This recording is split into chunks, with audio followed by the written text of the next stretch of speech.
back and Ladies and gentlemen, I'm going to call the August 14, 2025 meeting of the Sumner County Board of Zoning Appeals to order. Let the record show all members are present. We have approval of July 10th meeting minutes. Is there a motion? We have a motion and a second. Discussion. All in favor say aye. Aye. Opposed, like sign, motion carries. We have approval of the agenda. Are there any changes? Motion to approve the agenda. Motion and a second. All in favor say aye. Aye. Opposed, like sign, motion carries. Let me enter the meeting materials under the record. We have the Sumner County zoning resolution. We have the regular meeting packet that members received, and the presentation packet. That being said, our first item is Mark Frost requesting a variance from the requirements in Chapter 4 of the zoning resolution regarding setback primary building within the required setback. 192 the Hollis Court, Hendersonville, Sydney. All right. So as you mentioned, this is located at the Hollis Court, which is off of Long Hollow Pike in Hendersonville. The property is just over an acre. This was a plat that was created in 2021, and at that time, the front setback was 40 feet, and since that time, this has been rezoned to rural preservation, which has a 50-foot front setback, but the plat did note a 40-foot front setback, and so that's what we're looking at today, is a request from that front setback line. Now, ordinarily, it would be that would be off of Long Hollow Pike, but there were specific regulations that stated that the access had to be derived off of the Hollows Court. So we have regulations that say that the access is the front, considered the front setback. And so what we're looking at here is a variance from what will be the side of the house, because that's where that access is, off of Long Hollow Court. And they're requesting to go from 40 feet to 32 feet. And so here you can see a little overlay of what they're proposing with the house footprint. It's a little hard to see on here, but this is where 40 feet off of the hollows is. This is their driveway. And this access right here off of Long Hollow is about 230 feet from Long Hollow. Here's where the request was notified in the paper. And the initial zoning compliance application, where they're requesting to build a single-family home, and were referred to the Board of Zoning Appeals. All right. The request says due to the shape of the lot and the setbacks, they're asking to have the setback variance. And this is what I referenced previously, where the frontage providing access is designated as the front yard. So you'll notice this is the side of the house. This access creates the front yard as the Hollows Court, rather than Long Hollow. Like the house will be facing Long Hollow. And you can see the language here where the 40-foot setback was established on the plat. And it's 20 on the sides and 30 on the rear. I do want to go back to this and kind of, again, highlight the landscape buffer here that was required for the hollows. It is a little bit more exceptional than most.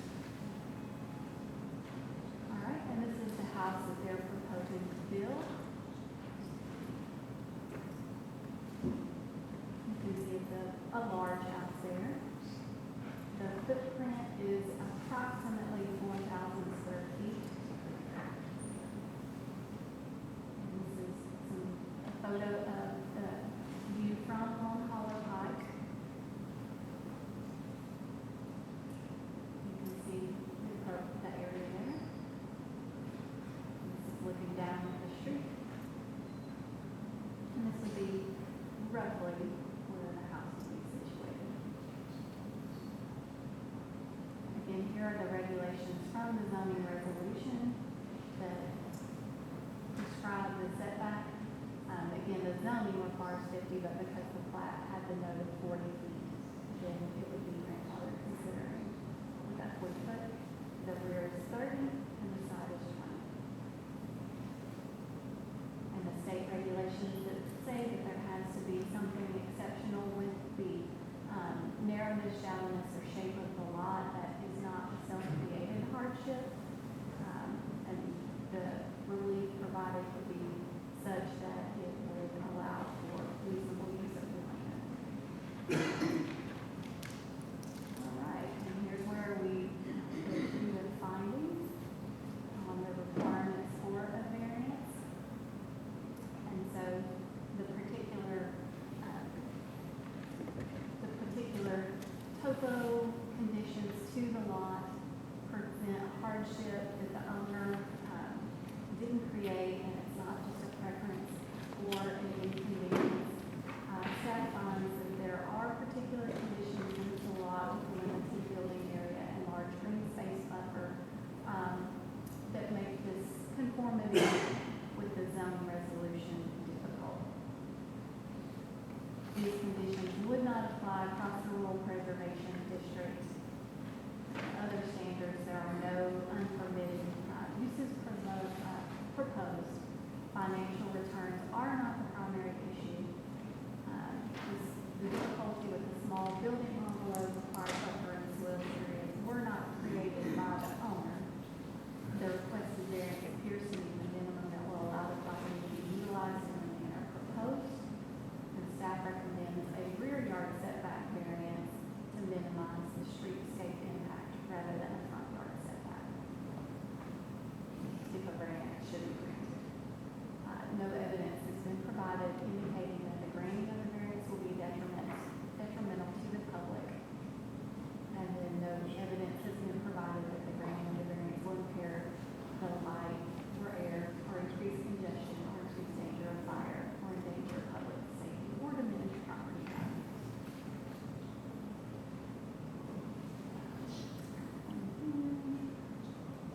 I did want to add just a little caveat.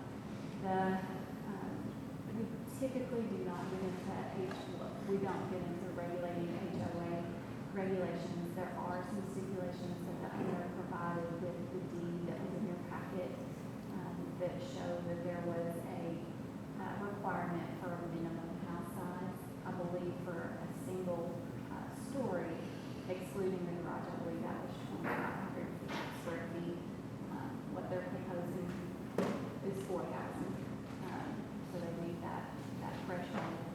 So I just wanted to add that in there, but just for your reference point. All right, and before you are the example motions. Number 1, to find that the county variance standards are met and approve a request for a variance from the front setback in accordance with the submitted plot plan, contingent upon recording a 3-page plat amendment to reflect the revised setbacks prior to issuing a building permit, and then also to obtain a zoning building and land disturbance permits. 2, to approve a request for a variance from the rear yard setback from 30 feet to 22 feet with the conditions A and B noted above. But that should be 3.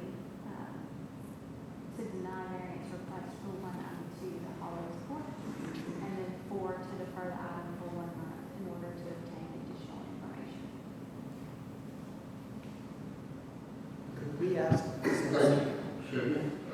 Ms. Simpson to move the mic closer to you? Or? My microphone is not working. Oh, can we find you one? We can't hear you back here. Thank you.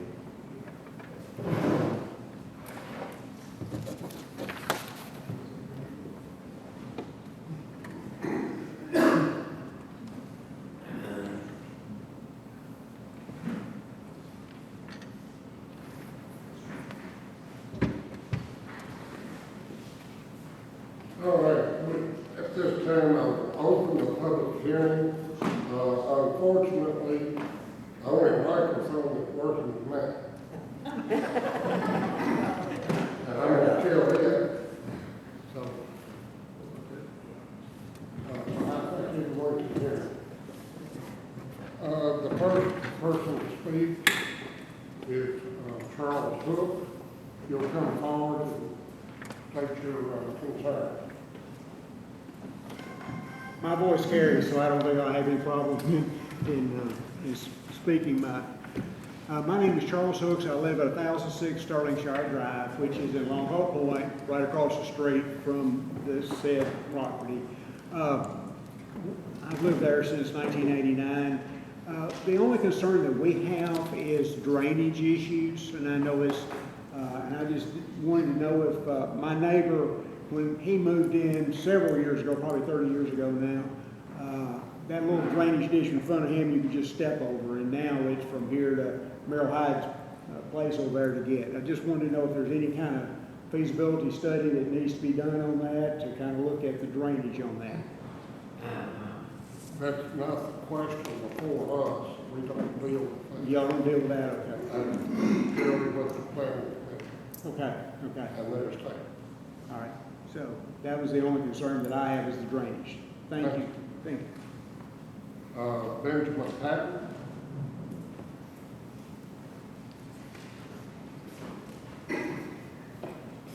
Good evening, thanks. State your name for the record, please. Okay, name is Benjamin Patton. And I'll apologize, this that we're discussing now wasn't really what I was wanting to discuss, but I didn't know how else to get in front of you all to speak on it. I had applied to be just like this under a BZA hearing, but my application was denied because I found some fault with it, and I just wanted to talk to you all about that. Maybe this is not the best second for that, maybe it needs to happen later, but it got denied, and I did everything that I was supposed to do to be present tonight. Meet with the staff and go over it with them. See what you The staff has already denied it. do. It's got to be, for us to discuss it, it's actually got to be an agenda item, and it's got to be advertised. Right, that's what I was trying to do with it. The advertisement that they were asking me to give out to the public was a misrepresentation. And while I was there, I'd asked them to reword it to where it was accurate. They wouldn't reword it, so I didn't get a chance to publicly advertise it. I'm going to ask that you get with the staff again. We do that tonight? And talk with Sydney and Josh, and let them bring, I'll ask that they bring a report back next month too. Thank you, young man. Thank you. That's all that is signed up for this public hearing. Is there anyone else here to speak at this request? Seeing no one, I'll close the public hearing. Discussion.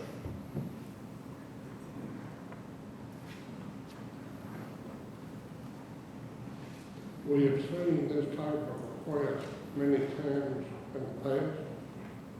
I want to say now that I designed the subdivision several years ago, worked on the past 25 years, that whole subdivision. The lots, the lot was designed specifically at the request of the developer. The lot is a buildable lot.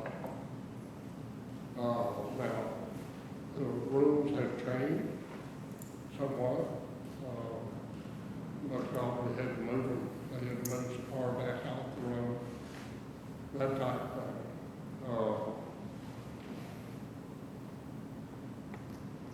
The question I think we have is this truly a hardship based on the lot value or lot configuration? Or is this a hardship because the owner didn't want their plan to fit?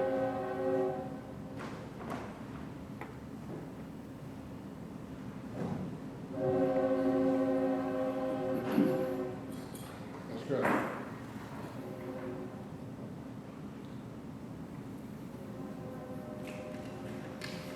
we know if the owner's in attendance? Do we know if the owner's in attendance? We could, Is that what you're saying?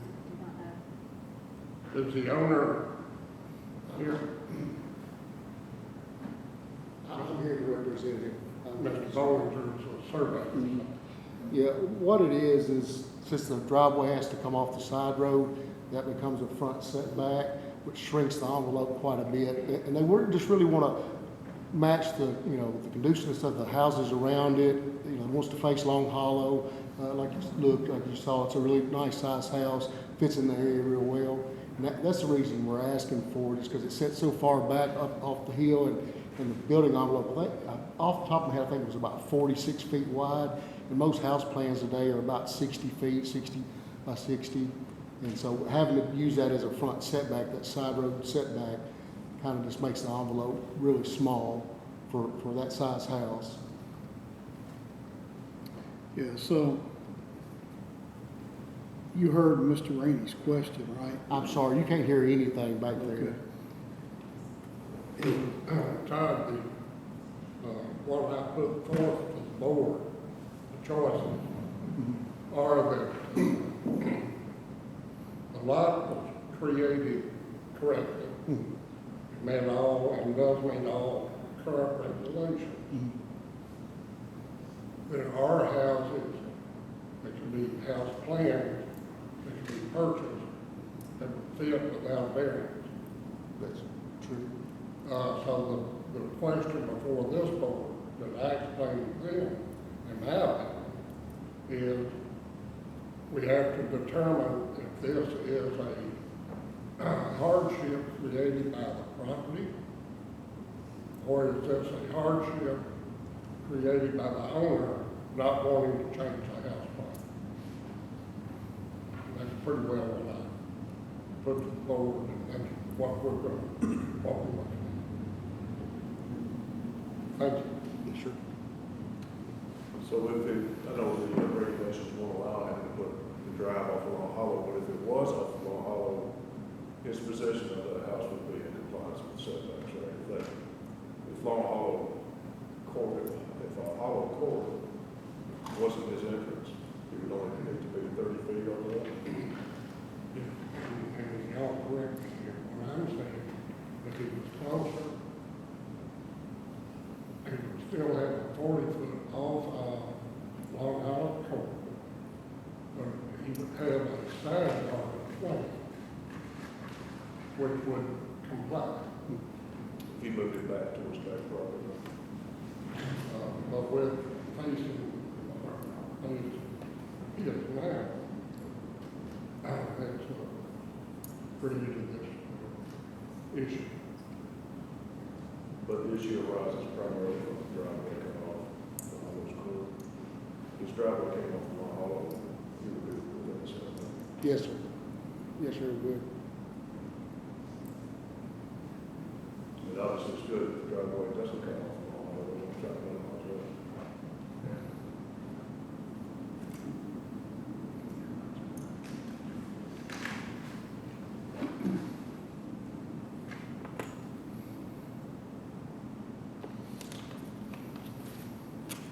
More discussion or a motion?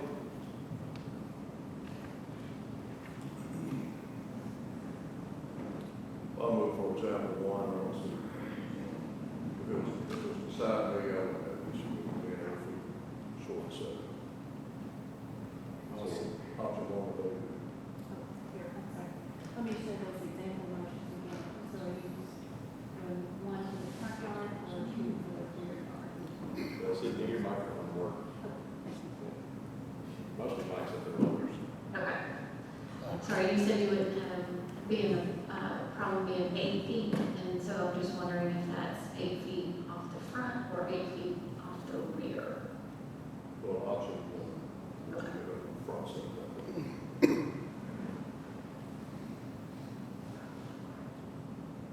We have a motion,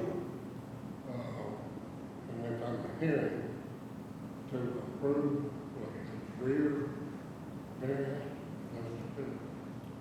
It would be option one, which would be the front setback. That's the front setback.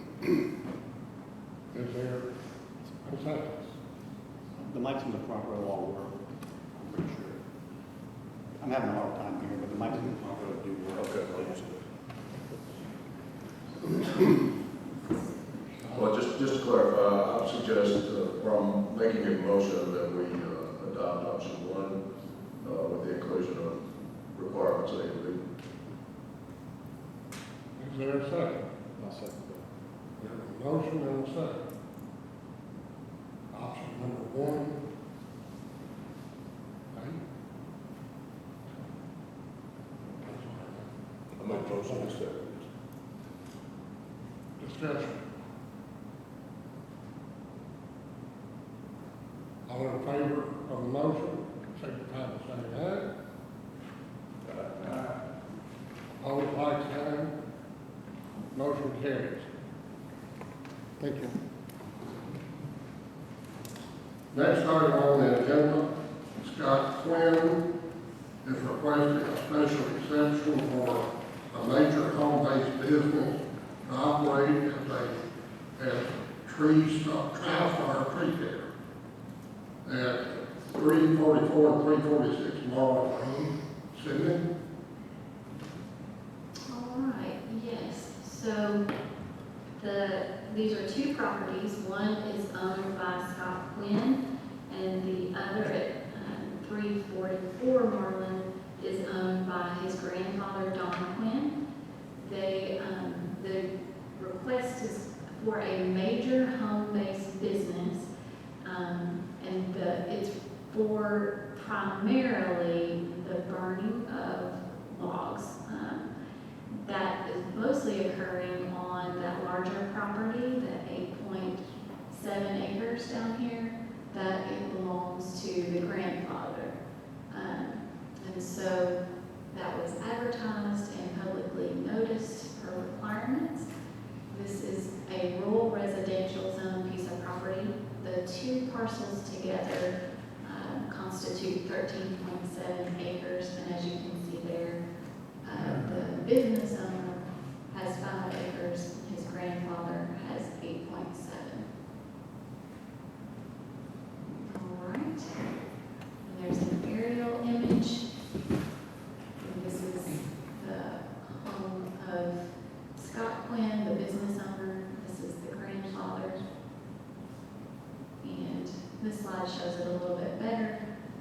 This is the area of the burn pile primarily.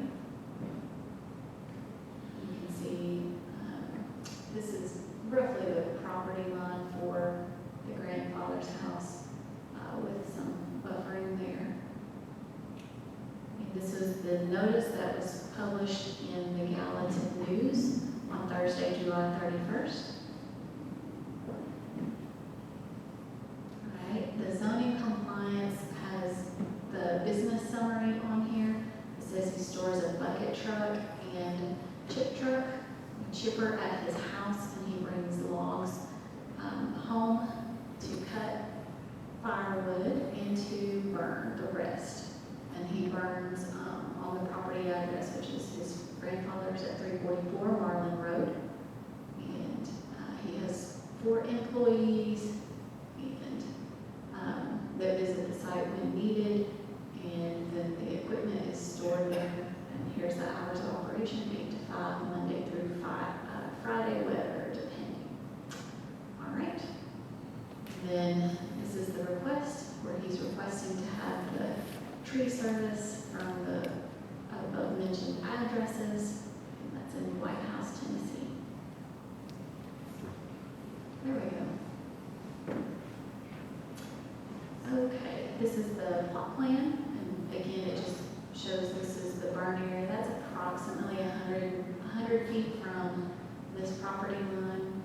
And to the best of my knowledge, and we can get clarity from the business owner, I don't believe the burning is happening on this parcel. That is his.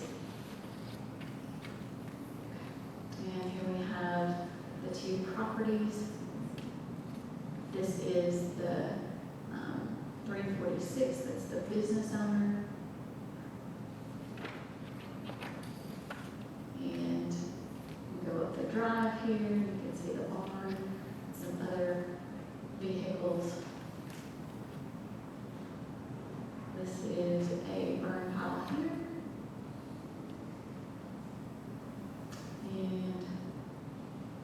closer image of that.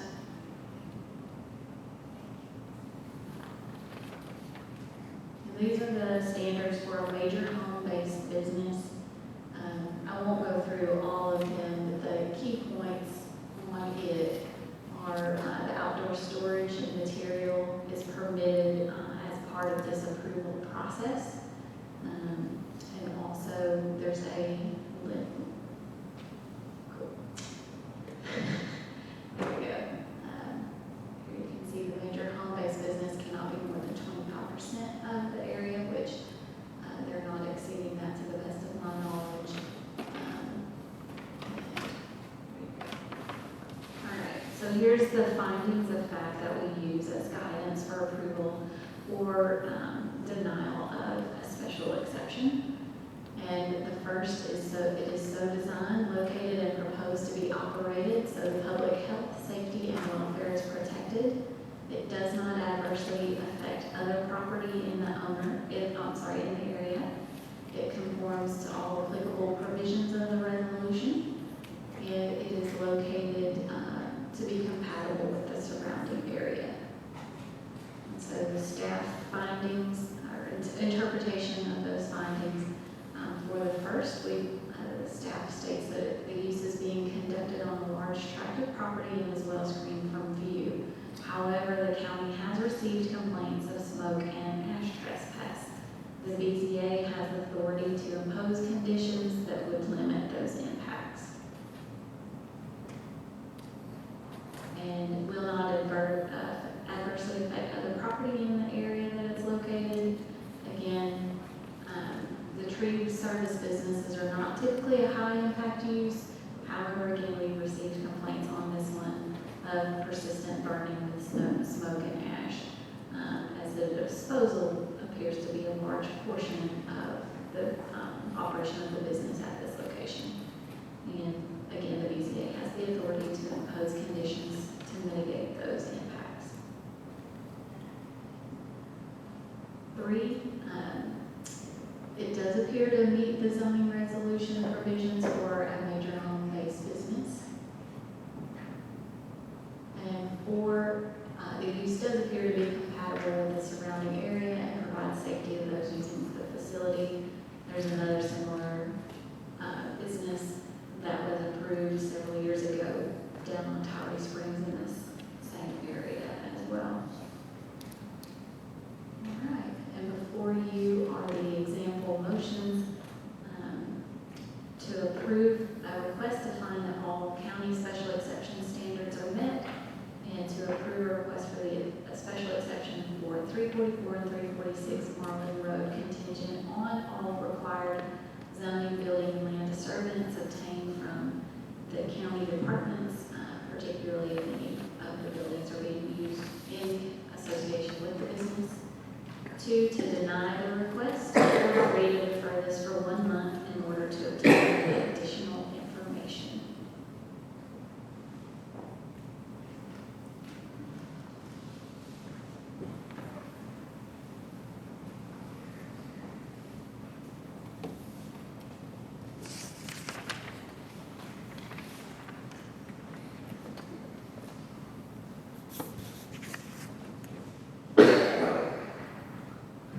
This is a public hearing. No one has signed up to speak at this public hearing. Does anyone wish to speak to this request?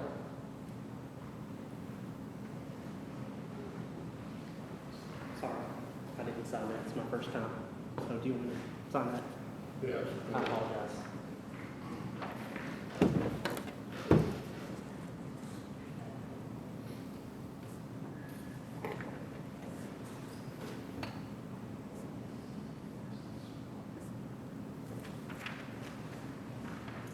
Thank you.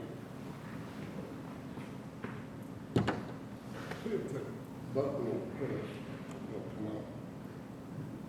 Testing, testing. Nope.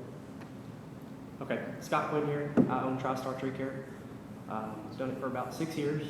I've burned for a while here. We typically burn once, maybe twice a month. Our current pile, we haven't burned in 2 months. We just started that fire yesterday, and it's already burned out. I have pictures of the fire. It doesn't get out of control. It doesn't smoke too terrible, but burn log is gonna smoke. I can't help the ash. It's just like somebody mows their yard, you can't help the dust from mowing from one place to another, but first time here, so just whatever I gotta do is what I gotta do, but yeah. Does any board member have any questions on the request on?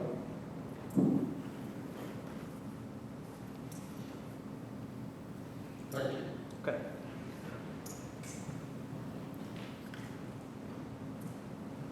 I do want to add that there were several emails that have been included at the back of your packet that were to be entered into the public record.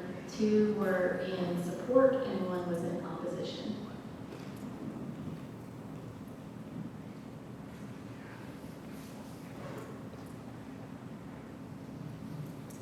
Discussion? A motion? I've got some discussion. I don't really see whether this is a home-based business since they're not actually doing the business at home. That's my first thing. The second, I do understand the burning and having a unique expertise in environmental. That's not really a portion of tree care. That's open burning in a field as a secondary. In other words, that's not required as a facet of tree care. They've got places that you can take the limbs to without doing that. So, if it was me, I just want to know, we're not giving you permission to burn stuff. That's not a facet of what we're doing. I don't even know that you need a permit to basically store a truck or two to do the service that they're doing. So I'm going to have difficulty voting for this without, I don't see it in the parameters of what we're talking about. You got 2 problems here, and this is going to resolve neither one. So that's just my 2 cents. Thank you. Other discussion? Well, could we have the option of approving it with addressing the burning, or limiting the burning? As a board, you can put any stipulation on a use that you feel necessary. I was gonna say that's an option. But again, that's not a portion of what the service is, but this is just, we're open burning. That's a whole different regulation. It's got nothing to do with what we're doing. In other words, running the tree service, that's not a requirement of running the tree service. That's just a way to dispose of material. That comes into waste and air pollution, which I'm very familiar with. That we're not doing that. We can't do that. We can't give them the ability because that's not in our purview. Kind of like what you told the guy about the drainage. So we can stipulate it, but I don't know how much it's still, simply because we don't have the right to give him the ability to do it. Can I speak on that? Sir? So Wait a minute. I apologize. Excuse me, I took that away from you. He asked. Does the board care to hear from the question? Yeah, I'd like to hear from him. Okay. So the complainant that called in on me, he actually called the EPA. EPA sent air pollution control out March 18th, I believe. It's all in the notes.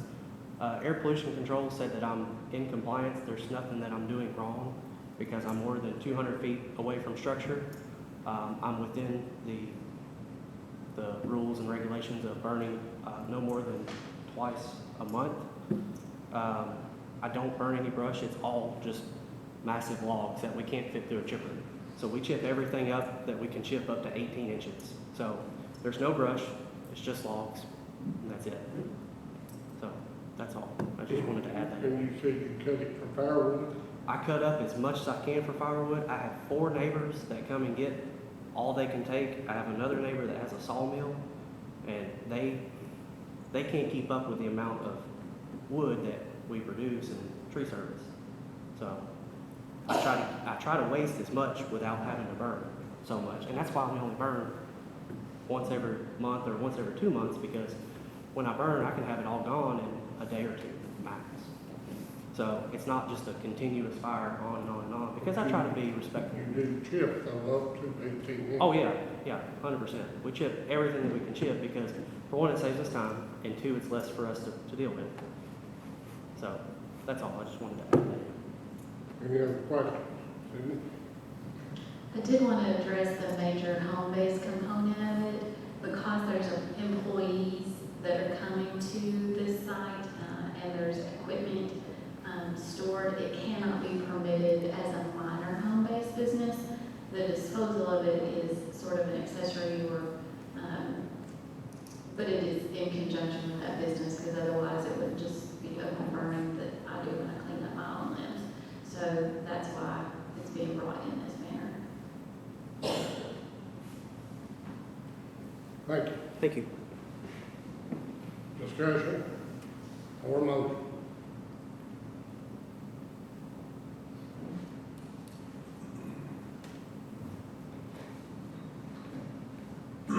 Yeah, I'll make a motion that we adopt example 1 and approve the request. I think, like Sean said, there's really nothing that we can do about burning.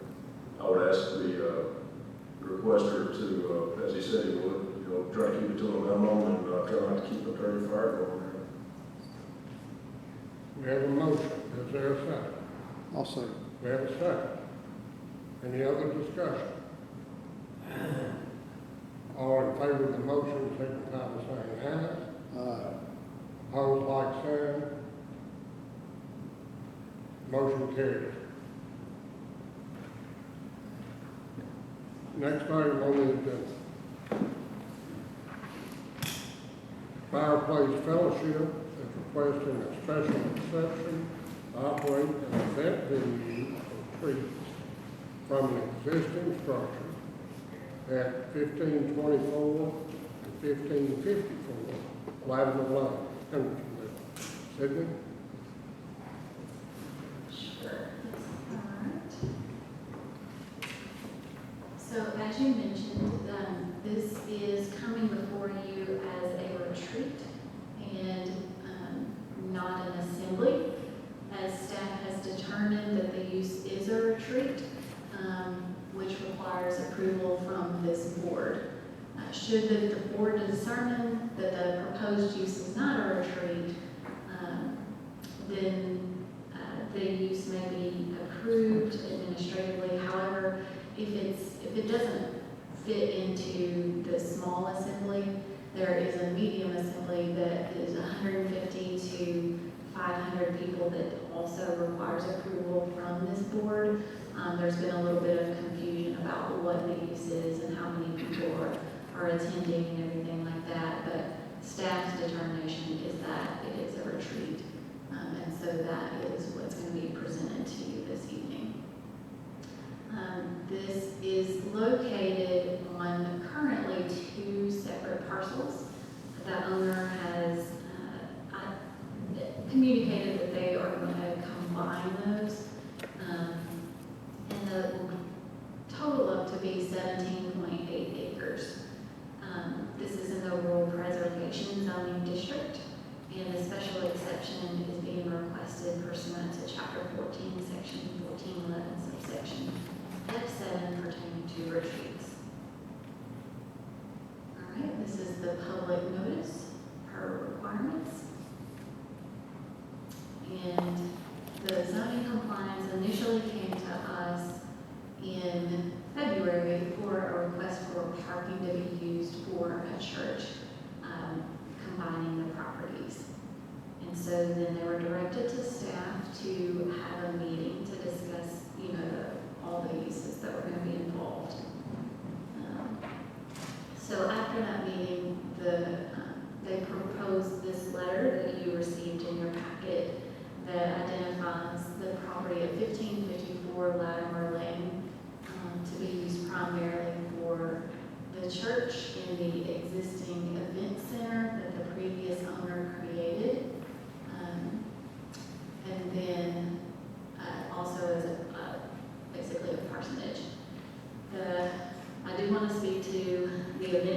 was created and advertised by the previous owner.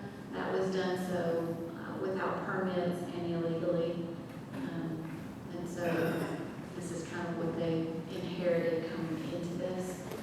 And then the 1524 Latimer Lane is just a residential home that they're proposing to use for an office space. It says here while their other site is under construction. Okay. So then we'll fast forward just a little bit. Based on that conversation and information in the letter, staff determined that the use would be a small assembly as they were proposing an 82-member congregation. But they were directed to obtain all permits, including from the Building and Codes Department, as the existing structures were permitted as a residential structures and not for assembly. And so there's some life safety issues when you have more than a few people in a small space. So to the best of my knowledge, they have not obtained those initial inspections from codes or anything like that. And I'll let the applicant and property owner speak to that.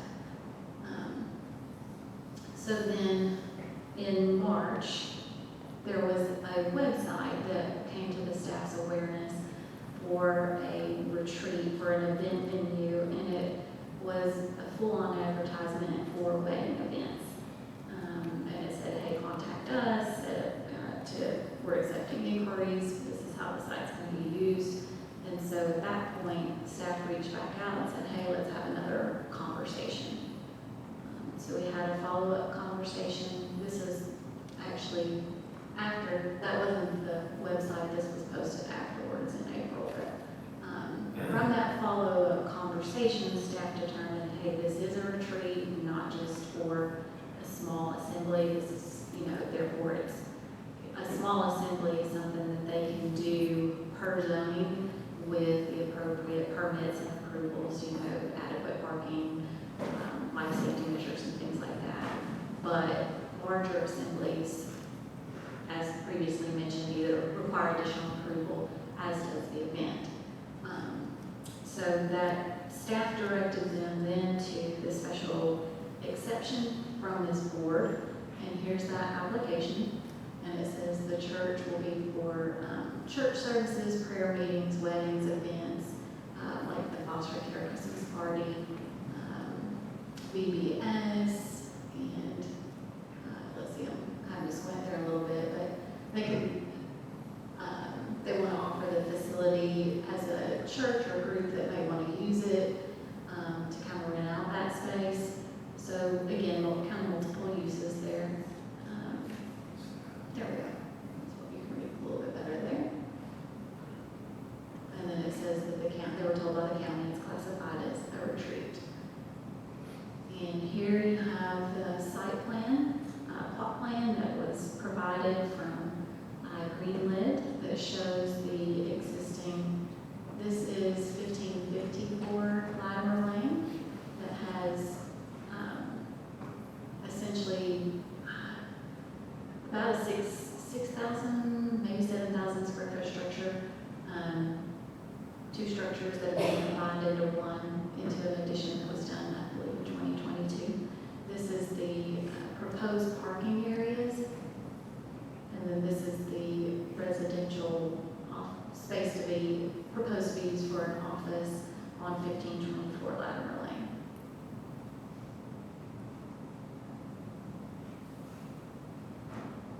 Okay, and you can see that a little bit closer there. There's about 58 spaces being proposed, and that's all permitted through the site plan approval process, but just wanted to show it to you for reference.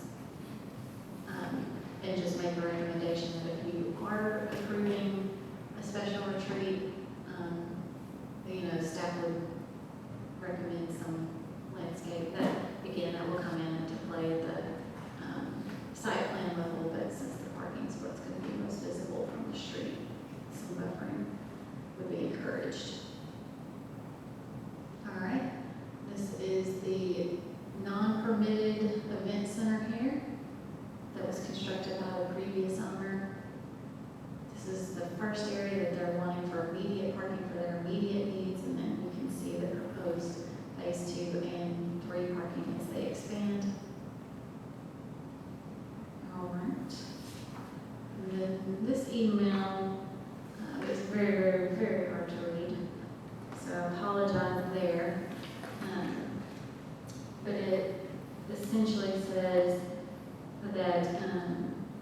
it's where we are reiterating that, hey, before you occupy this for a church assembly or any event or anything else, permits are required. And then same thing again, this was provided to the engineer, that it says, hey, you know, in order for that to happen, certificates of occupancy have to be issued from the codes department. And then we have where the church has advertised events, I believe, you know, if that's a Facebook page. All right, so just wanted to put that out there, as it appears there may be some potential use, and I don't know, I haven't seen it, so it'd be something that the applicant could speak to there, that might be occurring currently. All right, this is where the classification of a retreat comes from. It's a minimal impact facility, which is allowed by special exception in the rural residential and rural preservation zoning districts. And the general standards for such minimal impact facilities are to access to such facilities should be a paved public road. They should not be facilities not located on arterial or collector streets must have a traffic study. However, this is a collector road, so no traffic study was required. And in no case whatsoever shall traffic be directed through residential subdivisions or on minor residential streets, which is not the case here. And I just provided a couple definitions here for you just for clarity. A community assembly includes, this is basically a church.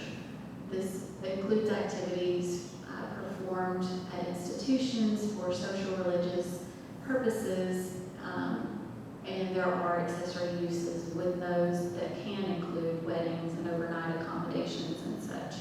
And that's limited to 150 people per zoning. And then a retreat is a facility that is offered for the purpose of providing a weddings, events, conferences, meetings, and other type facilities with or without compensation. And then lastly, an event is a celebration, ceremony, wedding, or reception for the benefit of someone other than the property owner that takes place on a periodic basis and involves gathering individuals assembled for the purpose of that celebration. And I wanted to put that here because that's kind of a little bit of what we're parsing out, but also what we consider when we're looking at these things from staff level is what is the primary use. And so staff determined that the primary use here is not for the assembly of a church, but rather for conferences, meetings, special events, weddings, and other such functions. And the applicant was given the opportunity to appeal that determination, but is instead coming as a special exception for the retreat. All right. So here we have specific standards for the retreat. And there's about 20 of these, and again, I won't go through all of them, but you've got that information in your packet and can read along here. I do want to draw your attention to a few. We do not have floor plans to determine the occupancy load, and that's what determines parking, particularly if it was to be considered as a church by this board. But for an event, the parking spaces are 1 per 3 people. Maybe it's an hour, but so that would all be parsed out during the site plan to make sure that the adequate parking was there. Currently, they're proposing, like I said, 58 spaces. They have, the applicant has stated that they will have 5 to 10 events per year, with 200 max guests in attendance, and then the number of employees is 5.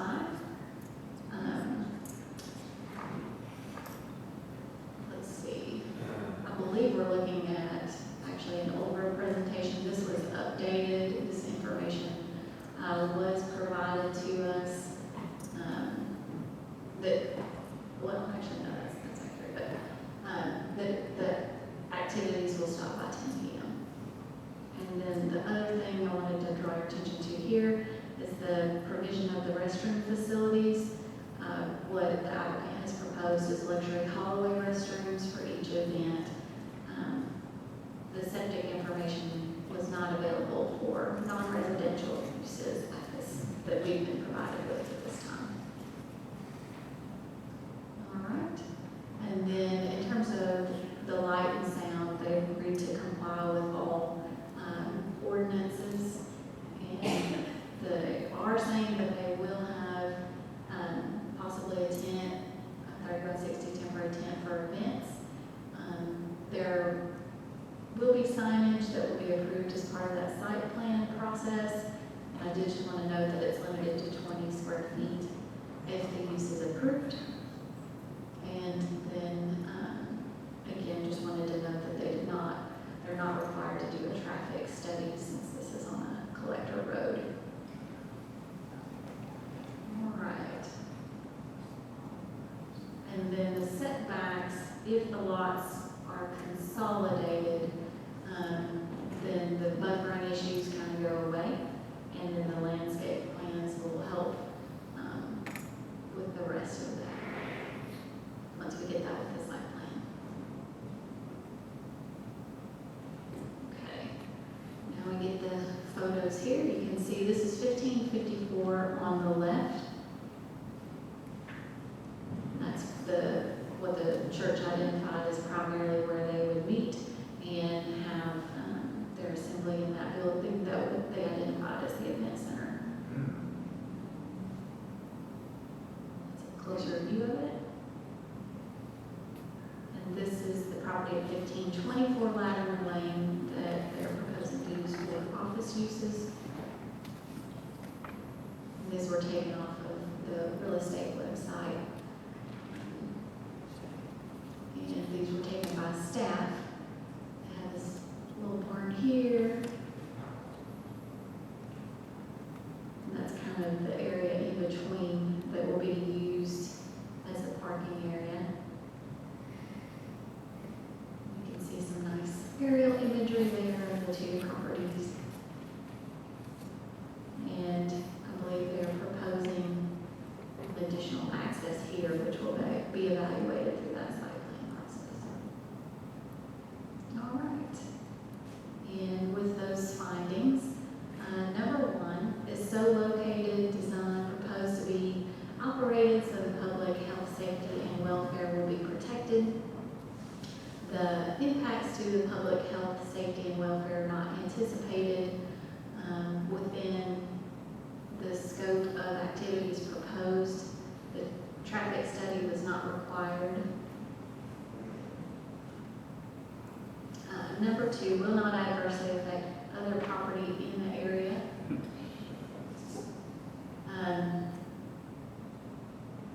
The adverse impacts are not anticipated given the scope of activities proposed. The BZA may impose any conditions to limit the impact based on the information gathered upon the record. And landscaping to screen the parking will be required as part of the site plan approval.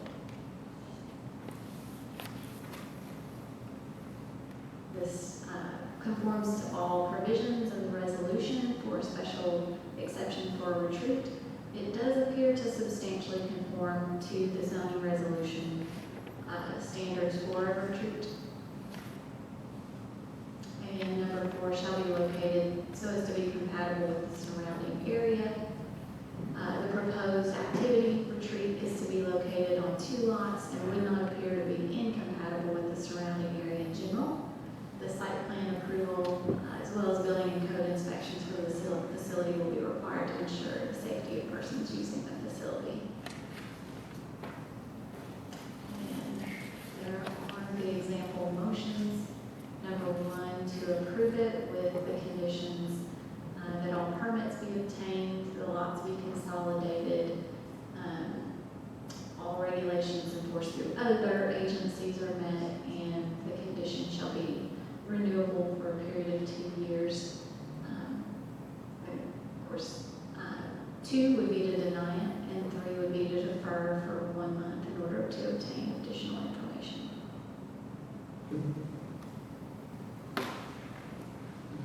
Thank you.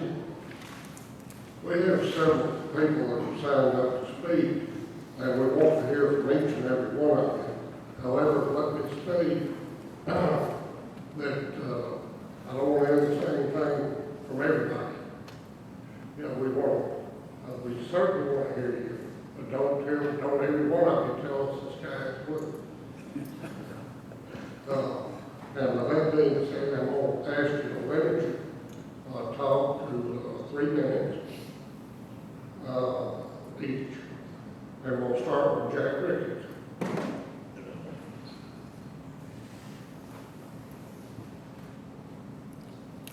Well, I live at See if you can press that button and don't disturb it. I think they can probably hear me. I live at 1514, exactly next door to 1524, and the parking area is proposed. My house is 50 feet off the property line. What you were just saying about negative impact would not negative impact an event with amplified volume at 10 o'clock at night will be a negative impact. But, Jack, yeah. come on, okay. Come to the podium.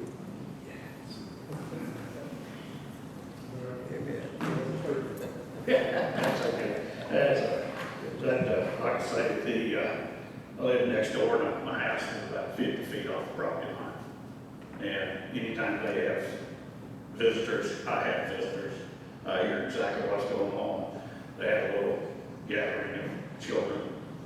Eventually, I think it's about even in vacation Bible school, I don't look at just slides and everything. We listen to it, but that's neither here nor there. An amplified volume event, 10 o'clock at night, is a problem, a large problem. I'm an old fellow now, and I don't, 10 o'clock past my bedtime nowadays, but we've got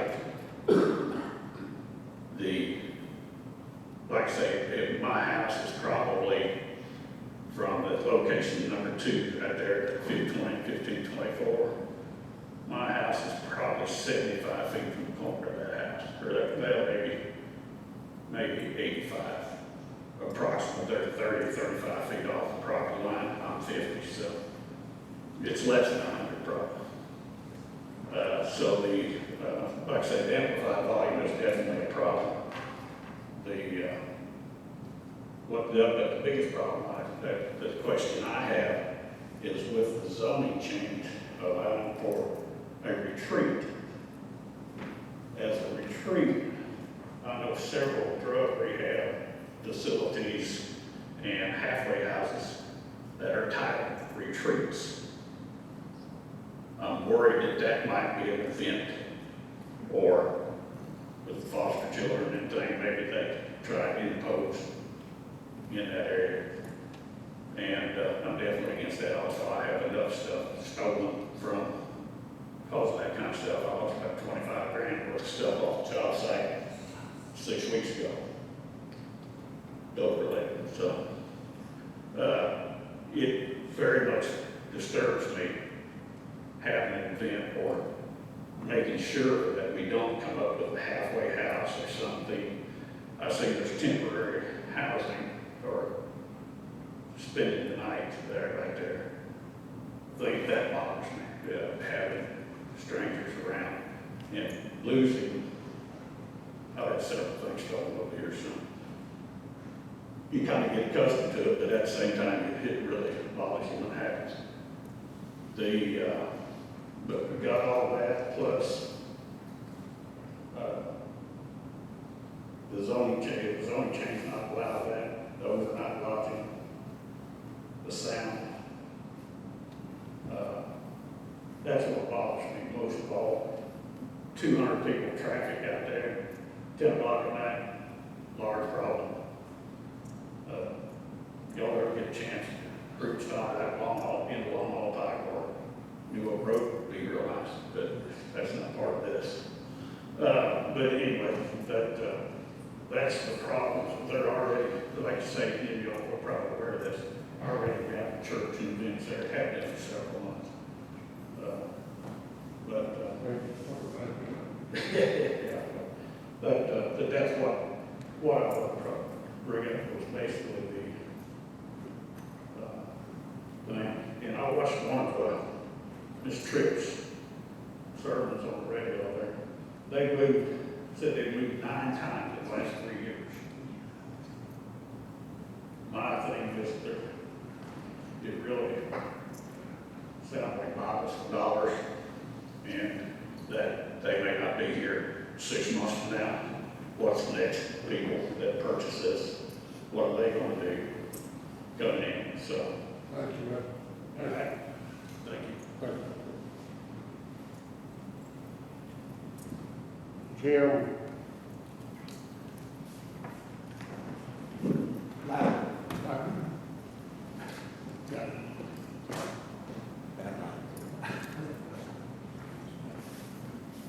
Jim Ladner, 1578 Ladner Lane, Hendersonville, Tennessee.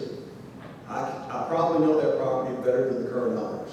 My family owned it. I rambled out on the back of that when I was a little boy. I knew every blackberry bush, every hollow, everything back in there. I have nothing against churches, but this is the wrong use for that piece of property. And if they don't think that the traffic study needs to be done on that road, they need to do about 3 traffic studies on that road. When I was a little boy, I could have laid down in the middle of that gravel road and slept and not worried about getting hit. I'm afraid to go to the mailbox half the time now because there's cars they use it to cut through from White House to Gallatin. And it's just constantly all up and down. I went to the mailbox and I pulled into the driveway, went to the mailbox. Before I get to the mailbox, I counted 18 cars drove by right there. So you can imagine if you add 50 cars, 85 cars, 150 cars, 500 cars on this piece of property. And the pictures don't really do good representation of this piece of property. It rests on a hill, which people think is a ski slope or a drag racing area going down through there. They gun it when they hit that hill coming down through there. There's not a good place on either one of those driveways to access that amount of cars onto Lavender Lane. If they try to get that many cars coming out there, even a small amount of cars coming out of those 2 pieces of property, if they put another drive in there or whatever, it is just going to be a nightmare for everybody that lives there. That little area is a bowl. That valley is a bowl. The people that originally my father sold that property to, his neighbors, they would laugh and said, you have to be careful what you say because it transmits all through the valley. So if you get up there and have music, loud events, you know, whatever they're going to have up there, it's going to go through that whole valley, and everybody's going to know what's going on up there, whether they want to or not. The other thing is that property is a hill. You know, it's a very sharp hill. And if they get up there and start putting parking lots in, grading it off, transforming it right there, it will allow that water, when it hits that, to come off and run down into the creek, which is at the bottom of the hill, which sometimes backs up. And it's been up over the road there several times before in my lifetime. It's just the wrong thing used for that piece of property. The people that my father sold that property to originally, the original homeowners who are all deceased now, would be horrified to see what is being proposed for this piece of property. They enjoyed the solitude, the quietness of the area, and they enjoyed having some space right there. Again, I have nothing against churches. There's plenty of places we can build churches where we have better access, that are not clogging up a rural road, and is going to create a tremendous amount of problem. We have wrecks there all the time. We've had a fatality in front of my house. Again, if we further jam more cars in there and more events in there, you're going to have to deal with this in the long run. The citizens are going to have to deal with it. Thank you for listening to us. Thank you.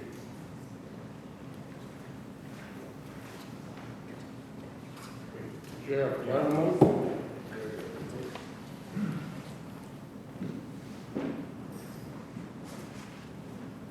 Good afternoon. My name is Jeff Letterman. My wife Denise and I bought 1446 Latimer Lane about 3 years ago. We are about 8 to 10 houses, 8 to 10 addresses east of the subject property. We were drawn to it because of the large lots in the area, the rural feel, the absence of commercial use, and actually the absence of any uses beyond rural or agricultural. You probably all know Latimer Lane is beautiful. It's a very, very nice area. Anytime an area like this exists, someone inevitably notices it and wants to monetize it. The attractiveness and the beauty, it makes it a target to be monetized. It doesn't matter whether you're a small church or Conrad Hilton, somebody wants to make money off of it. We appreciate the county's designation of last year of this whole area as commercial preservation. Rural preservation. The rural part is obvious on Latimer Lane. The preservation part, of course, needs to keep it that way. We don't believe building facilities to rent out on Latimer Lane is consistent with rural preservation. In fact, this is commercialization, not preservation. Specifically in this instance, under section 1411F7, the applicant's responses to the questions that are in that section show that they expect to host 5 to 10 events per year, including weddings, but they don't tell you what all of the activities are that they want to host. It's limitless. They anticipate a maximum number of attendees per event to be between 100 and 200. 200 exceeds what they could use a community assembly small church for, and probably takes more than 50 cars that they have space for. There'll be 5 employees on the site.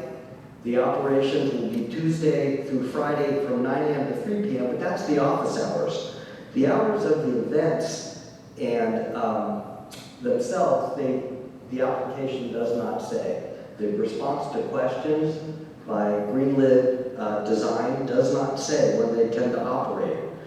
Peak traffic time operation adding 50 cars triggers, from my review, Tennessee Department of Transportation traffic impact study. Understand that it doesn't trigger, because it's Collector Street, a county study, but we believe it triggers a state study.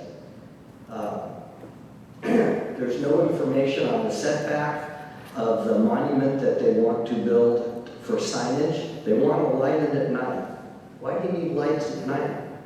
That's commercialization. That's not rural preservation. The accessory uses may include but are not limited to banquet facility and recreational amenities. That's quoting F7. What they don't tell you is all the other uses. What they tell you is it won't be limited to those 2 that are in F7. We just heard somebody speak about some of the uses that they are concerned about. There's no limitation and no statement of that.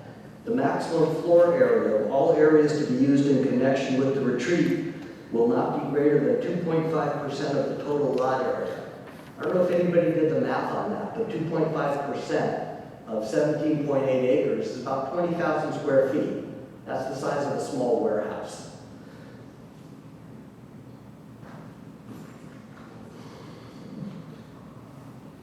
We don't believe that this is an appropriate use of Latimer Lane, and we would urge the board to please consider denying the special exception. At a minimum, we request to continue this hearing to get complete answers required by section F7 to the questions that have been raised here. If you are inclined to grant it, we'd ask for the following limitations. 30 more seconds. Limit people per event to 149. That's consistent with the community assembly small. Hours of the events exclude peak hours to minimize traffic impact. If you have more than 50 cars on the road during peak hours, that triggers a TDOT, traffic impact study. We suggest some, what? Okay.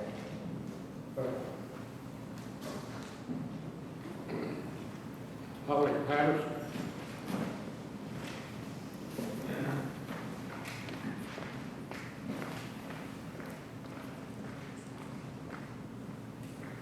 Like I'm back at work. First of all, I don't think y'all get the truth about this whole situation. And I'll explain. I just wrote a little speech, so I don't look for anything. We the people, we the neighbors, we the voters and taxpayers do not want the rezoning of 1554 Latimer Lane. We are a residential, agriculture neighborhood, and we want to keep it that way. Traffic on Latimer Lane, as people have said, is a nightmare. We can't get out on New Hope Road in Long Hollow right now as it is. And Latimer Lane is a small, curvy, 2-lane road, and we just can't handle any more traffic. I mean, it's ridiculous. Fireplace Fellowship has purchased 1554 Latimer, has already started having church services on that property without approval. I have pictures if you want to see them. For the last probably 4, 5, 6 Sundays, we've had 50 plus cars out there. It is a church service they're having. And on Facebook, approximately a month or so ago, they posted a video showing the property and talking about plans for buildings they were going to build and improvements to accommodate their church. They mentioned they had 350 members. So imagine 350 plus more cars on Latimer Lane. That would be a disaster. And the video conveniently has been deleted from the Facebook page. That's a question we all have, is why they took it down. But we, the homeowners in this area, do not want this property rezoned and are asking you, our representatives, to vote against it. Thank you. Thank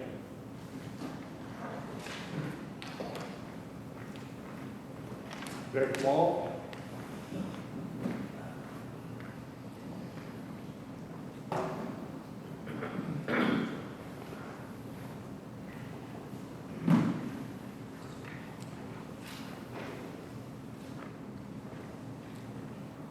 My name is Dick Waltz, live in Kendall Farms subdivision, lived there 29 years. My wife and I, we've seen this go from a little cow path road, and I won't beat this to death because you asked us not to repeat, it's almost like an interstate up and down through there. And since Liberty Creek has been built, it's even worse. That road, you know, school traffic and everything, horrible up and down through there. Road can't take much more. It is a residential zoning situation, as you said. What they're asking for is to actually convert this to a commercial application. They got a product to sell, they take income, they pay wages. Businesses I've been in, that's commercial. They're wanting their foot in the door to change this to a commercial application, and then watch out, here it comes. Everybody and your brother will be out in there buying property, coming to you, wanting this thing changed to commercial. This is step number 1. We don't want it as homeowners, as residents.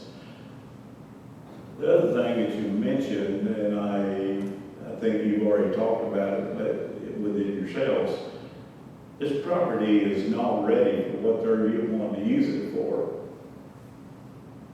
Being residential out there, I can't imagine they've got a septic system that'll handle 100 people. This was a home a year ago, probably 4 or 5 bedroom, I don't know. I can't imagine restrooms and stuff out there that would accommodate the use of 50, 75, 100 people. Fire marshal probably has not visited the place and put a stamp of approval. Probably not a sprinkler system in there, because when I watch this thing go up, be built, I go by there 2 or 3 times a day, watch this thing be built, and it was built as a garage, what it looked like. They can call it an event center or whatever they want to call it, but it was a garage or a door and that type of thing. So it's not ready for events as we would think, as they'd like to say, and it's a disaster waiting to happen out in that neighborhood. I just ask you, please think about it. We'd like for you to vote no. Thank you. Thank you. John Matter? Jim's several items, Warren Taylor?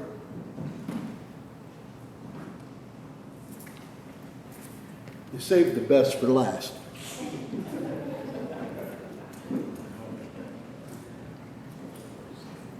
I have never attended one of these, and I'm not sure I have yet, but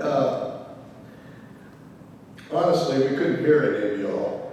But we get the picture, and thank you for the visuals. As they said, it's on a hill. The driveways are past the peak of the hill, and the traffic through there, I just want to emphasize, the traffic through there is horrific. We have bicycle riders that take their life in their hands and don't know it because of the traffic going through there. They shouldn't even be there. The road's too narrow, no shoulder, ditches that kill people. A young lady in about 15 years ago or so, at the base of the hill of that property, died. She was a beach student, and my neighbor's daughter next door. It was tragic. The little high school boy driving the car lost control. I believe it was a wet day. The road was not ready probably for, it was right in the turn, right ahead of the turn. But you put a driveway after the peak of the hill with the traffic coming up on the other side. I mean, sometimes their wheels leave the ground, coming over the tip of that hill, and you got people trying to pull out of there, 50 cars. You're looking for a disaster. My daughter lives at 1680 Latimer Lane. I live in the Deerwood Forest subdivision, Deerwood Drive, at the very tip top of the hill. I've been there since 1988. You do the math.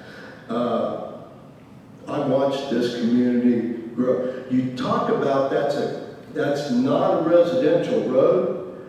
There are many homes, their driveways led out on that road. Many. My daughter's. She has 3 kids. There are many elementary school kids. There are many middle school kids and high school kids that live in the homes in that area.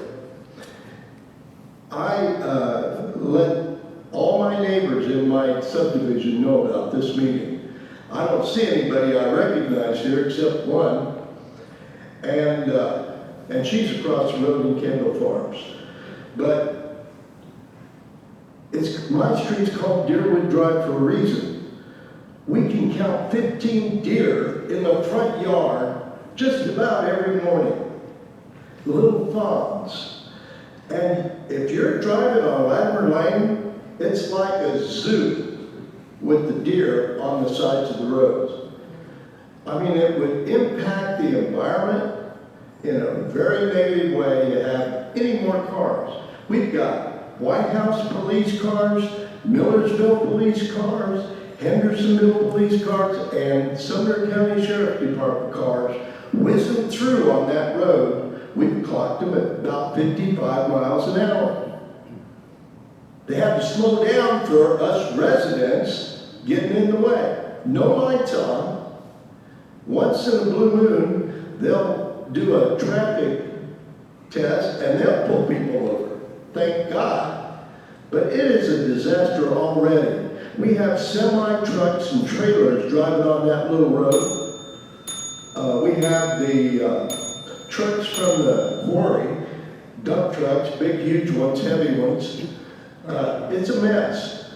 Please, don't vote for this. We love and appreciate the job you do, and we appreciate it. Thank you.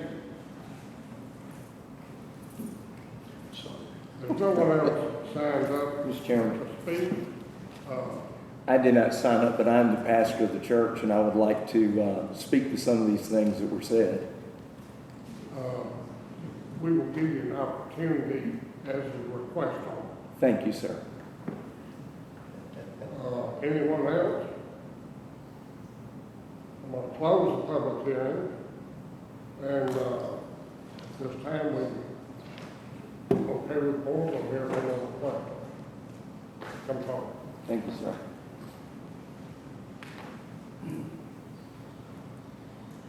My name is Reverend Randy Hill. I'm pastor of the Fireplace Fellowship. And first of all, I want to say to the neighbors, we apologize if we've upset you, but there are some things that were said that I just want to clarify. Number one, it was mentioned a possibility of drug in a halfway house, and that will never happen. That is not in our vision. That is not what we're thinking about doing. Basically, we wanted to have a church. We were advised to come before this committee and ask to do events. Our heart is to have a church. I want to stop for that. Yes, sir. We are here to debate the merits of this request. Okay, and that can answer the rest of those statements. Okay. The statement was made about us moving 9 times and about money. Okay, I'll be glad to talk to any of them privately. I want to let you know that the fact that as most church rolls, you have a big membership. We do not have 350 members, and I don't remember that statement being made. I didn't make it, I can promise you. We do not have 350 members. Probably if you had the last 21 years of the organization of the church, we probably had 350, but we do not now. And the reason that the video was taken down is because Facebook won't let live videos stay up after 30 days. So that's why that was taken down. But it is true because we've had all our videos taken down for a church. So we want to do a church, I believe. Chairman Randy, Andy Lee, project representative and applicant. So I will speak to any questions you may have. I would like to clarify, not clarify, but give some context to some of why we're here. As Sydney stated, she's already told you really why we're here. Staff made the determination that because of the church's advertisements, which we're not denying, I would say they probably got zealous in their advertisements and shouldn't have done what they did. But nonetheless, they did. Staff made the determination that they were going to use this facility for retreats, type uses, weddings outside the congregation, events outside normal congregation. The fact still remains that, and Sydney has already told you in her presentation, that due to their membership and the number of people who attend there, this is a community that's simply small, and which is permitted in rural preservation. So even if this body denies tonight a request for retreat, it is still their intention to continue to operate religious activity there, and they will do so. They will still be having weddings and things of that, as Sydney told you tonight, and still fall within the confines of religious activity with their membership. Now, I would caution them to limit, if this is denied tonight, I would caution them to limit that to outside use, right? Because then it would be beyond religious activity. Unfortunately, that will follow the county to police that, which is why we decided to come before this body, and if we could obtain a special exception, it would take that completely away, right? Because they would have the right to have people from the outside the congregation use the facility and not involve the county at that point. Because, again, we felt like the path of least resistance was not to appeal the staff's decision on retreat, but to try to obtain a special exception. We also felt like it would clear up anybody if they saw an event going on and called the county and said, hey, they're doing this over here tonight. The county would say, okay, they have a special exception. It's within the confines of what we agreed to. That's why we're here before you tonight.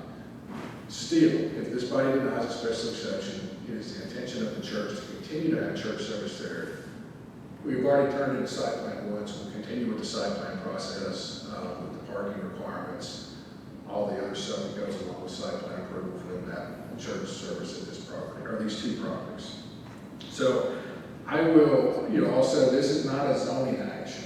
So we're not changing the zoning of the property. It's a special exception, will have to be renewed every 2 years. If they're not compliant with the special exception, you guys can shut down in 2 years. And we did not ask for a zoning action because that's a more permanent thing. The traffic, I'm not going to be foolish enough to sit here and deny that having church service on the residential area is not going to increase traffic. That's stupid for me to even say that. Church services tend to be on off-peak hours. I appreciate the comments from the one residents who, I think if you could get with the church, maybe y'all could incorporate some of your ideas, even if this is a night to night. So I'm happy to answer any questions you guys might have the best that I can. And with the pastor, you stay here with me. Yes. Everything I am concerned about your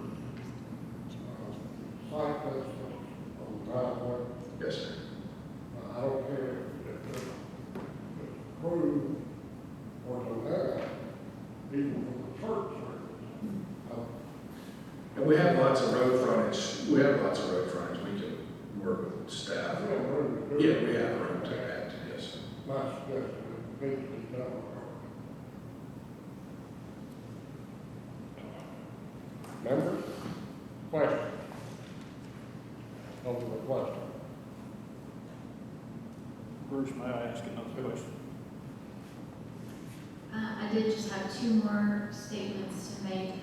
One is that there were a couple of additional emails that were put in your packet as well to add to the public record. There were 2 emails sent in opposition. And then the other is that a note that's not on here, but that was in the body of the text, is that if the church is operating beyond 150 people, that also warrants them having to come back here for a special exception up to 500, and beyond 500 then goes through the county commission. I don't think it would be approved over 500. It's not permitted. It'd have to be rezoned if they were to ever reach that level. And I think just from the staff perspective, reaching out to the community for the events, how I would want consideration to be given for how that's going to be limited to what falls within the small community assembly. Like, how do you guarantee it's not going to be more than 150 and then trip into coming back here for special exception, that kind of thing. That's just something for the board to kind of consider and navigate. Sure, weighing through this if you do determine that however you want to discuss it. And I would add to that, and with a special exception, you are guaranteeing we're back, the church is back in front of you every 2 years. If the special exception is denied and the church proceeds to pursue having religious activity with the small community assembly, I guess that puts the onus back on the county to police it. Question? Yeah, Andy, I have a question. Yes. Did you guys consider any provisions for this traffic and what you might do? Other than, well, in the site plan, we try to use existing entrances. I will definitely go back and take Mr. Rainey's comments into consideration and consider site distance. That's something we can determine and be based on the speed of the road. And we have those tools available to us, even if we don't run a traffic study. As city stated, traffic study is not required. I don't know what a traffic study would determine, if that's something the county wants to, or if the church wants to agree to do that. I don't know if they would be opposed, and honestly don't know what it would entail, because like it's been stated from some of these property owners, and I too am guilty of using this as a cut through from White House to Gallatin. Not denied that it has quite a bit of traffic on that road already. But we've not had any other traffic improvements other than where we locate the entrance at to get proper site distance.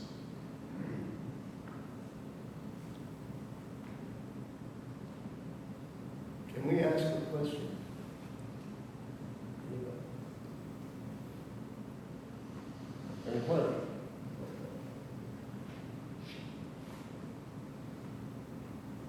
Thank you.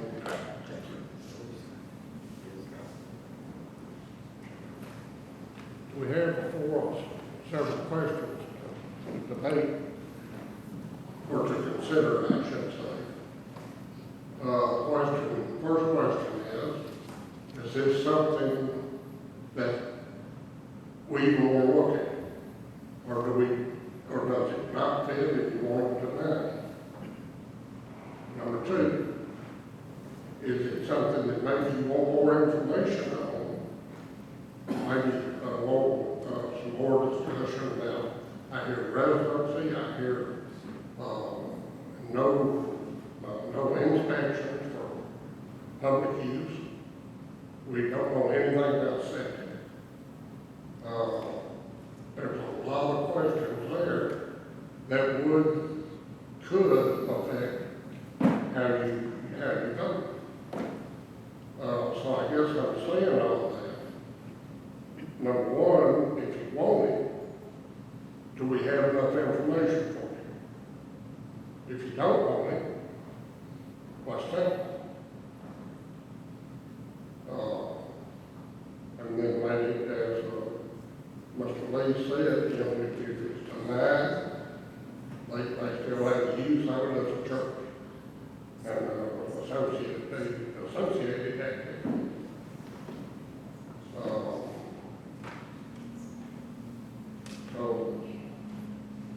And granted, if it is approved, or even if it's deferred, the planning commission will end up having to answer a lot of the traffic questions in their site plan.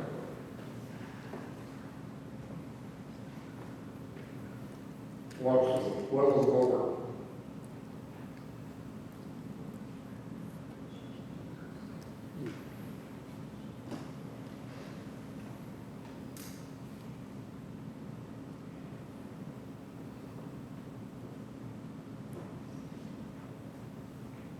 Make a motion on discussion.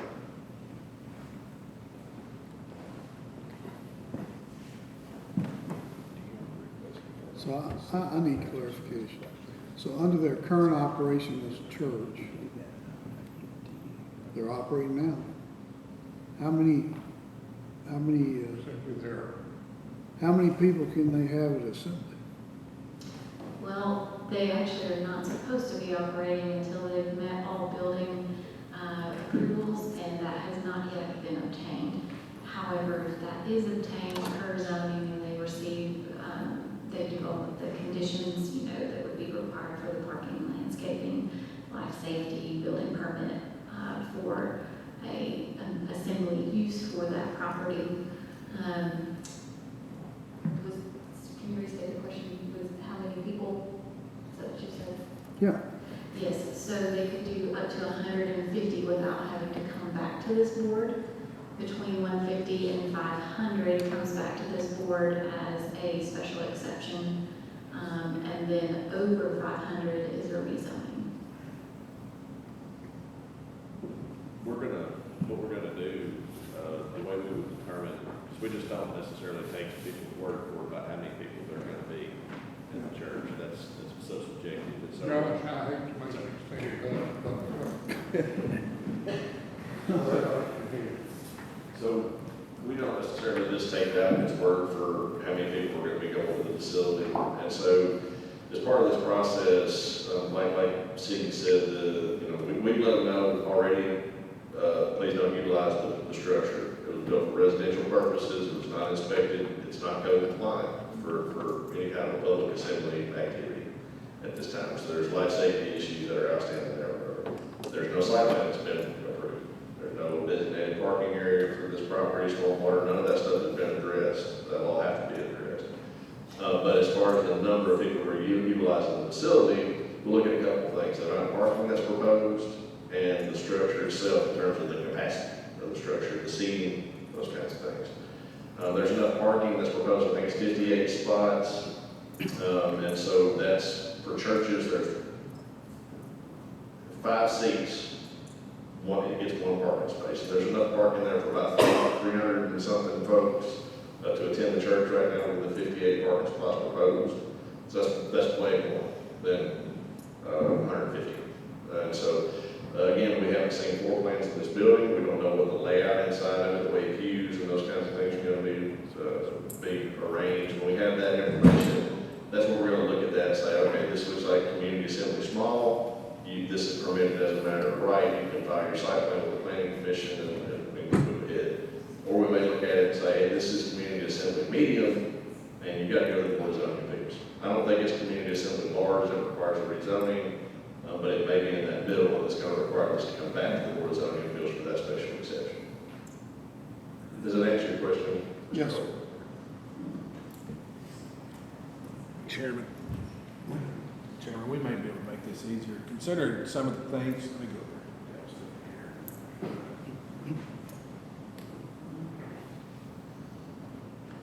Considering, the good turnout tonight from the community and what we've heard from them, and also that the county needs to review the building floor plan, as the applicant, I would request a deferral so that we can gather this information and bring it back to you guys, and that way we can know. Josh can be able to speak definitively whether or not this is in the small round, medium. I think that's probably a big key in making a decision here. Because I'm saying we're small based on the number of congregants they have. I do understand what Josh is saying. Regardless of what we say, the building determines occupancy. And so I think that's a very important question to get answered. The request order asks for, Andy's gonna have to withdraw the request, or we will have to vote to it. I'm not sure you can withdraw it this late because I can't remember the rules. So what they've asked for is a deferral. Does everybody, care to make, anybody want to make a motion to defer? I make a motion to defer, but I'd also like to include the traffic study for that. We have a motion to defer and request a traffic study when they do come back. We're not debating that. We're not debating. No, I don't want to debate. I'd like some clarification of the traffic study. There's lots of different levels of study. If you want to leave it up to staff, I'm comfortable with leaving it up to staff, because I trust that they'll tell me what they want. And I'm not arguing with the need for that. I just want to know when we analyze what intersections, you know what I'm saying. If staff's good with that, if you guys are comfortable with staff making that decision at Marshall, I'm good with that. We're not. We have a motion to defer and request a traffic study to be worked with, a full-blown traffic study, or My biggest, our staff can. my biggest concern would be nighttime. I'm familiar with the road, and if you've got people letting out at 10 o'clock, I think that's a real concern.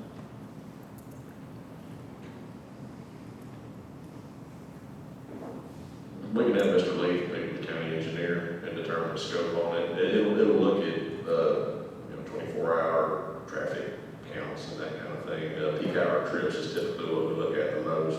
This type of use doesn't typically have a lot of peak hour trips, so like 8 o'clock Monday morning and 5 o'clock Monday afternoon. It's typically weekend type trips.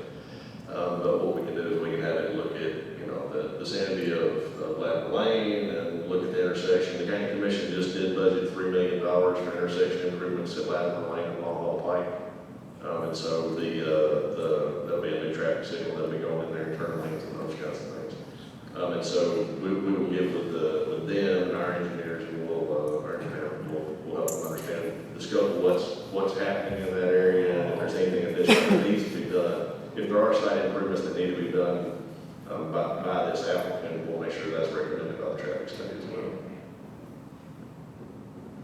Is there a second?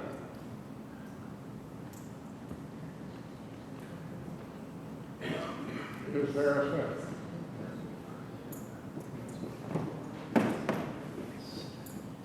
Motion dies for lack of a second. I need a motion.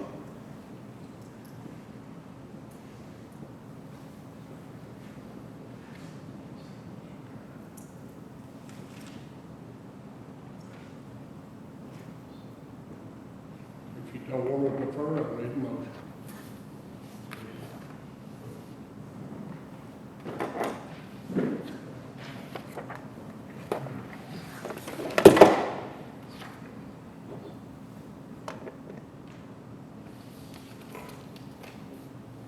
For discussion, I will make a motion to deny. Is there a second? I'll second.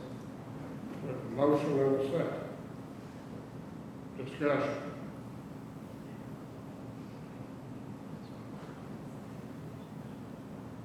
All in favor of the motion, say aye.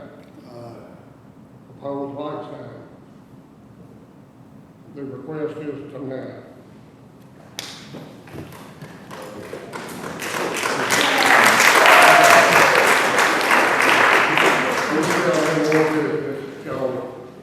Give us time to complete. I did have one more thing I wanted to discuss with you guys. You have been receiving paper packets, the majority of you delivered to your home. And we have been analyzing the cost of that. And just wanted to see how many of you still wanted that service provided to you, or if the digital packet suffices. Digital's okay with me. Yeah, I don't need those. And if there's something that you have a question on, that you want a larger print on, then we're happy to print that off and come pick it up in our office. Bruce, we'll continue to get yours on stone tablets.